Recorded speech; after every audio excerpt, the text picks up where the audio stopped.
Non MPO শিক্ষা প্রতিষ্ঠান ঐক্য পরিষদের আজকে এখানে অবস্থান ধর্মঘট, এখানে ইফতার।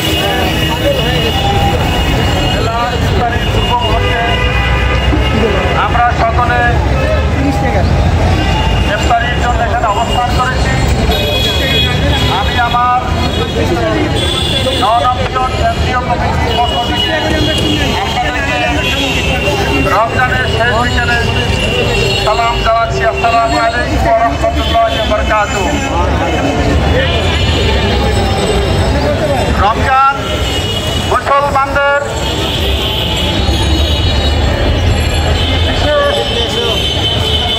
সাধনার মাস। পঞ্চস্তম্ভের মধ্যে রমজান হচ্ছে সবচেয়ে গুরুত্বপূর্ণ এবং একান্ত ব্যক্তিগত ইবাদত। অন্যান্য ইবাদতের ক্ষেত্রে আমাদের অনেক বাহ্যিক রূপ রয়েছে, কিন্তু রমজান সাধনা, সিয়াম সাধনা হচ্ছে একান্ত ব্যক্তিগত, একান্ত গোপনীয় ইবাদত।